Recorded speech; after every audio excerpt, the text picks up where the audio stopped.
Pozdravljeni v tedenskem podkastu o umetni inteligenci. Danes bomo govorili o 4 temah, ki trenutno oblikujejo teren AI. Avtointervjuji z AI, vloga AI v notranji komunikaciji podjetij, milijoni marketinških agentov ter premiki na trgu klepetalnih modelov. Začnimo z idejo, da AI izvaja zaposlitvene razgovore. Podjetja razvijajo sisteme, ki s kombinacijo računalniškega vida, analize glasu in NLP opravijo uvodne video intervjuje. To lahko skrajša čas selekcije in standardizira ocenjevanje, a hkrati odpira vprašanja pristranskosti, preglednosti in človeške empatije v postopku. Praktični primer. Kandidat odgovori na vprašanje pred kamero, AI analizira vsebino, ton in mimiko ter pripravi poročilo za kadrovika. Čeprav je to učinkovito za hitre presejanke, mora biti sistem redno preverjan na pristranskost in kandidatom mora biti zagotovljena možnost razlage in razgovora z osebo. Druga tema je uporaba AI v notranji komunikaciji podjetij. Današnji sistemi lahko prebirajo kanale, prepoznajo ključne teme in sentiment ter avtomatsko predlagajo izobraževanja ali opozorijo vodstvo na napetosti. To omogoča zgodnje ukrepanje, boljše porazdeljevanje virov in podporo zaposlenim. A tu je meja zasebnosti.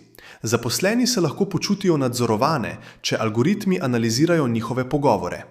Recept za sprejemljiv pristop je transparentnost. Jasno določene politike, katere podatke AI uporablja, kdo ima dostop in kako se rezultati uporabljajo. Tretja zgodba so milijoni AI agentov v marketingu.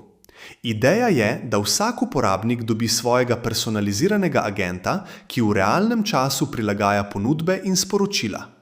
To odpira vrata zelo natančni personalizaciji in višjim konverzijam, a tudi tveganju prekomernega profiliranja in ustvarjanja informacijskih mehurčkov.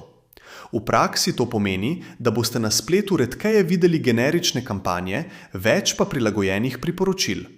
Pomembno postane upravljanje podatkov, skladnost z zakonodajo in etični okvir, ki preprečuje manipulacijo in varuje zasebnost. Četrta tema je tekma med velikimi klepetalniki. Nekateri modelirajo tržne premike z izboljšanimi kontekstnimi okni, boljšo integracijo s poslovnimi sistemi in poudarkom na varnosti. Podjetja tehtajo med funkcionalnostjo, stroški in zahtevami po zasebnosti pri izbiri ponudnika. To pomeni, da ne gre več samo za najbolj prijaznega klepetalnika, ampak za orodje, ki ga lahko podjetje integrira, zagotovi varnost podatkov in prilagodi svojim procesom. Prihodnost bo verjetno hibridna. Več specializiranih agentov, vsak za svojo nalogo in močnejša regulacija. Kaj povezuje vse te zgodbe? Ključni izzivi so isti. Preglednost algoritmov, preprečevanje pristranskosti, zaščita zasebnosti in ohranjanje človeške odgovornosti. Tehnologija prinaša hitre koristi, a brez pravil in nadzora lahko povzroči zaupnostno in etično škodo. Zaključek. AI že danes spreminja načine zaposlovanja, komunikacije in marketinga, hkrati pa nas sili k novim pravilom igre. Pomembno je, da kot uporabniki in vlagatelji zahtevamo poštene, pregledne in varne rešitve ter ohranimo prostor za človeški stik tam, kjer je najpomembnejši. Hvala, ker ste poslušali. V naslednji epizodi se vrnemo s primeri dobrih praks pri implementaciji AI v malih podjetjih in konkretnimi nasveti za ureditev politik zasebnosti v ekosistemu AI.